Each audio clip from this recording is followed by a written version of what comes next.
daw sa Indogabos. Another day, another podcast. This is Tasha Shi of JCI Legazpi Dawani. Welcome to the Wani Speaks Podcast, Episode 2. Maray na banggi po giraray sa Satuya Agabos and maray na banggi po bibilan. What a way to end our celebration of Women's Month. Tonight, we are very honored and grateful to introduce to you our distinguished guest, a fellow Bicolana, former Vice President of the Republic of the Philippines, Honorable Attorney Leni Herona Robredo. Thank you, thank you. To start po, let's talk about motherhood. Medyo harayo po ini duman sana po ng taso baagong urulay-ulay. Pero let's start about motherhood. How did being a mother influence your leadership decisions? Alam mo, tulubag ang aki ko. Yes. Tulo ang aki ko. And ining tulo ko aki, 6 years apart. So, gano'n si mothering ko sa inda, iba-iba. Gano'n kang si mothering ko sa Matoa, may man akong pagkaaram. So, gano'n nag-grow up ako with my daughter. Siyempre, si Pandua, mas settled na. Si Pangtulo, more so. Pero, dahil do ko arubon, iistorya ko lang ang honest istorya kung how I was as a mother. Ngunyan, kalmado na ako. Pero dati dai.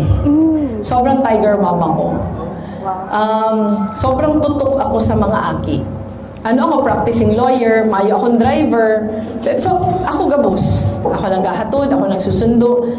Pero sobrang stricto ako sa mga aki pag abot sa academics. So, ang surubahan kan mga aki ko niya, di ko siya napansin before. Pero ngunyan, iyo ang pagsubaninda sa kuya na pag nag-uurulay sindang tulo, masabi na sinda, ano nga niya sabi ni mama pag nag-abot kita? So, example lang iniyo, ang sinasabi nila, pag naabot na sinda, ang sabi ko da, nag-exam ka mo. Pag sabi nindang dai, mag-adal ka, may test ka mo kayan sa aga. So, pag nag-test man, pag sinabi nindang iyo, ang hapot ko daan, naka-perfect ka. Pag sinabi daan nindang dai, sina naka-perfect, sisay naka-highest. Tapos, sa hapoton ko pa, ano si sala mo? Kung ano si sala niya, sasabihin ko, pero inadalan tayan. So, sinda, ako si bad cop. So, si Papa Ninda si good cop. Kasi si Papa Ninda, si Papa Ninda gusto mag-enjoy lang sinda. So ako kaipuhan may music, kaipuhan may sports, tapos kaipuhan first honor. Looking back, sa hiling ko sala din ito. Tagaro di na-enjoy kan mga aki ko siguro very stringent. Ano ba? Ang aldaw ninda, ang pahingalo lang talaga ninda Sunday. So every day, ang ginigibo nila, syempre, amay pa na sa school na. Pero pag luwas nindang school, garo 2 times a week may piano or may violin or whatever, tapos mag-swimming na. Ang swimming ninda, 5:30 to 8:30. Habang nagsuswimming sinda, ako sige kung gibo mga outline ninda. Kasi makakauli sinda, 9 o'clock na eh. Tapos ano pa, pag may competition, 5 o'clock in the morning, nasa pool na sinda. 6 o'clock, mahawas, makakarigus, klase. So, very, very stringent si sa indang buhay. Nagaro ang ibang mga aki, nagkakarawat si daday. So, ako, nag-guilty man ako after. Grabe man ako sa mga aki ko. Pero kung niya nadarakula na sinda, even if they make fun of me, gano'n ang sinasabi ninda, kung mas stricto ka ngayon, mas matibay pa kami. So, gano'n di man ninda, di man sinda, di siya naging source of, rancor. Gano'n ang sinasabi ninda, kaya siguro mahigos kami ngunyan, kaya siguro disiplinado kami. Pero, make no mistake, hanggang high school lang ako arken. Pag college sila, pinabayaan ko na sila. So si Jillian, dahil nag-Philippine Science High School siya, syempre mayo na ako. Saka pag high school niya, congressman na ako. So mayo na siya nagtutok. Si Duwang Matua, natutukan ko until high school, si Jillian until elementary. Looking back, siguro if I was more mature, siguro I would have been a more relaxed mother. Pero, sinasabi ko lang yan ngunyan. Pero sa mga staff ko, sobra din ako. Bako akong easy boss. Ako, sobrang micromanager. Nasa OVP ako, anggot ako sa mga latecomers. So, gano'n na dara ko si training ko sa harong na paghalang ko ng saldang, dapat mayo ka na sa kama. So, syempre, ang mga bagets, magawa niyan, baka malarog kaya. Yes. So, pag nalilate sa office, pero, after kang stint ko as vice president, si mga staff ko, pero may nagsasabi na, grabe man nga si training na nako ami sa imo. Pero I am sure, kaya ako pa sinda naman, hate na hate ninda ako. So, nadara ko si mothering sa work. Another question, still about motherhood po, VP. What values did you instill in your daughters? Kasi very grounded po baga si Trisha, si Jill, and si Aika. So, anong values po itong in-instill mo sa India talaga? Ako kaya, kang mga kandidato na si Agum ko, may pa kaming aki. Mga kandidato na si Agum ko, ang threat, pigsa-threaten ko siya, na babayaan ko siya pag nagkandidato siya. Pero di ko mangginim. Pero, na-remember ko lang si mga discussions, so hinahapot ako ni Agum ko, ano ang habo mo sa pagiging politiko? So, sabi ko sa iya, gabos na politiko na hihiling ko, abusado ang mga aki. Gano'n sobrang entitled ang mga aki. So, siguro dahil sa fear na yan, iyon din si pinaka-conscious na value na pig-instill ko. Na di ka mo maging entitled. Na dapat more is expected of you compared to the others. Pero pag 10 lang ang expected sa ko, na aki ka ni Mayor, 20 sa imo. So, sa hiling ko, very deliberate, very, very conscious. Yung gariyan si dahilan kung tano ang aki ko, pero may nagsha-shy away from any form of entitlement. Iyan si number 1. Si number 2, si kindness. Pero may ko kaya sinasabi sa Inda na, you can never be wrong with kindness. Tapos ang pantulo, disiplina. Para sa ko, great believer ako sa rules. So, ang mga aki ko, iuman. Pero ang mga aki ko, never na mabalganing dawa sa rabit dahil masunurin. So, sa kuya, pag sinabi kang teacher na araw ka ni, magsunod ka. So, siguro iyan tulo. Si number 1, siguro si sense of entitlement. Number 2, si kindness. Ito pagiging mabuot. Tapos number 3, si discipline. You play so much role. Kadakulan mo pong role sa buhay. Bako lang po tao sa government. So, ano po itong sarong advice or nagkaperang advice na pwede mo pong itao sa mga kababaihan kung paano mabalanse ang pamilya, career, and then syempre, yung sa diri pong buhay? Ako kaya, pero may trade-offs eh. Gano'n gano'n masyadong fiction pag sinabi mo na kaya mo pagsabayon ka, bus. Pero sa kuya, mayo man kayang kaipuhan na di siya dapat straight jacket. Halimbawa ako, when the kids were much smaller, di ako nagbabiyahe without them. Tapos ako, nakatutok talaga ako sa Inda. Pero kung nagdakula na sinda, maluwag na ako. Igong time na si Trisha sa si Jillian, si Aika college na na-assign ako sa Masbate, sa Saligan. Nag-handle ako ning project sa Masbate. I had to be there 1 week of every month for 2 years. So sa kuya, bago ko pick schedule ito, siniguro ko muna na si Jess, dahil mahali. Duman sa mga times na mayo ako, para perming may sarong parent. So sa kuya, talaga may trade-off siya. So, ang mga aki ko, mayo akong friends na maluwas ako. Kung maluwas ako, may halimbawa, reunion, birit-bit ko yan. Pero kang dakula, halimbawa niya, nadarakula na sila, sige kung biyahe, na ko sila kaibanan.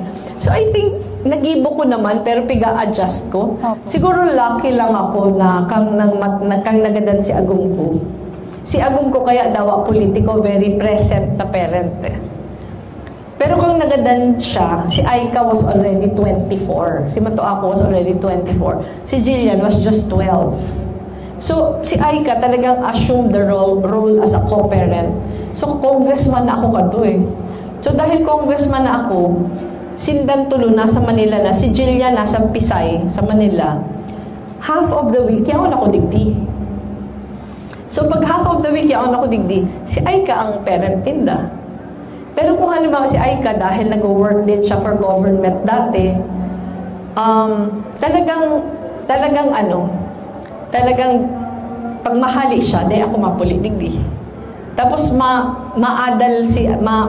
MBA dapat si Aika dati, pero kung congressman ako, postpone niya. Dahil half of the week nga ni Maya ako. So nag-MBA lang siya abroad, kang VP na ako. Dahil yaon ako sa Manila. So mga arkayan, kadakol ang trade-offs. Pero ang mga pig-give up ko talaga si mas extracurricular. Kang saradit pa si mga aki. Last question po. About legacy na. If there's any legacy that you want to leave sa amin, sa ating lahat, ano po yun? Alam mo, garumayo pa ako sa legacy mo. Pero, ako kaya, accidental politician ako eh. Naging politiko lang ako because of my husband. Sa mga nakakabisto sa kuya before, sobrang shy kong tao. Talagang di ako, ngunya na lang ako, walang hiya. Pero kanto, sobrang shy kong tao. Daw, nag-abogado na ako. Pero, abo ko talaga ng limelight. So, siguro, ang number one lesson lang na ililive ko, sa buhay ta, may mga itatao sa to, may mga ma-fall sa lapta, na diita man pagplano. Pero, permi ko sinasabi sa sarili ko, permi may dahilan eh. Siguro di mo pa aram ang dahilan mo niyan, pero permi siyang may dahilan, na gibuhon mo na lang si gabos na kaya mong gibuhon. Ano ba, kang ma-VP na ako, grabe si resistance ko, dahil aram ko, kalakol man mas matibay sa ko. So, ang hapon ko, tano ba ta ako? Sinda ang gusto, ano ta, pagpaparapiliun ninda ako. Wala ko si first choice, baka wala ko si second choice. Tapos tanggana ako. Diba? So, sigurong legacy. Siguro habo ko siyang apodo na legacy. Pero siguro mas lesson, lalo sa itong mga babae, nakadakol kitang pag-aagihan na daita pinagplanuhan. Pero permi siyang may dahilan eh. And ang dahilan, perming mas makakamaray sa to. And permi kong iniisip na pag nade-deprive kita ng ibang bagay, perming may maabot na mas maray. So, dahil arog kayo ang mindset, perming kung ano ang igwa, gibuhon mo na lang ang gabus. So, si mga staff ko ngunyan, perming din lang sinasabi, ma'am, pag naaaraman ngayon katong end kang term ko, di syempre maharanap na sindang work. Pag naaaraman ngayon hali kami sa Office of the Vice President, tanggap tulos ngayon kami. So di ba, na legacy ito. Yes. Pero sa hiling ko, bako ko lang legacy, pero legacy mi gabus, dahil gabus kami nagtarabang eh. Tapos sa hiling ko, si mga hobbit, the average age of office mi, 26, 27 eh. Kadaklan sa mga staff ko, fresh grad. So, di ba, parang grabe si sense of fulfillment ko after na sinatanong duman sa mga aki na nag-work sa OVP. Garo si lessons na nakuanin na sa 6 years. Sa hiling ko, garo worth a lifetime. So sa kuya, siguro ang pinaka-lesson, they tahabuan ang kadipisilan. Minsan ang kadipisilan, iyo ang nakakapamaray sa tuya. Garo madali lang siyang sabihon, garo kayo siya sa mga stationary lang, Pero sa kuya, kaya nangyari siya eh. Hindi ko man sinasabing matibayon ako, pero mas matibay ako maringon niya kumpara katong nalaog pa sa nako ang Vice President. And nagtibay ako not because of myself, pero nagtibay ako because of the circumstances. So, sa hiling ko, gabos kita araw kayo. Dawa mga lalaki. mga lalaki, kada ko sa tumaabot na unexpected. Pero si mga kadipisilan, actually blessing siya. Pero nasa satuya kung paano ta ginamit. 'Di ba? Kung nagpadaog kita. Minsan pa pala akong lesson na nalingawan. Pero ini lesson na permi kong sinasabi, bako sa mga aki ko. Pero sa mga staff ko. Kasi katong bago pa lang kami, sinda ning nag-iimo-imo. Nagdadrama-drama. So ako, permi ko sinasabi, di ita i-romanticize ha. Di ita i-romanticize ini yung mga kadipisilan.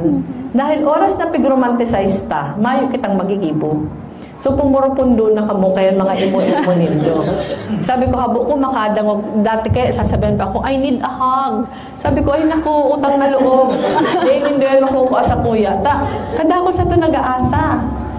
So, nakatabang siya. Nakatabang siya. Di ko alam kung dahil hoben pa kamo, di ko alam kung pareho man kamo kan mga staff ko. Pero ito bagang niro-romanticize ang difficulties. So, permi ko sa indang sinasabi na, pundo na, mayong bawal din ang mga drama-drama. So, siguro nagdadrama pa din sinda, pero bako sa harap ko. Pero ngunya, lang nagpapag-ulayan mi na, sige na nindang isi. Pero sinasabi ninda, dakulaon ngayong lesson ito sa mo. Tada imi na nga garo da imi na pinagbibigyan si kadramahan mi sa buhay. I think you give them so much hope. Thank you po so much for gracing us with your time. Thank you. Thank you for having me. Vice President Leni Robredo, thank you for sharing your incredible insights and stories with us. Your strength, humility, and authenticity is truly inspiring. You've shown us that leadership isn't about power, but service, compassion, and uplifting others along the way. See you on the next one.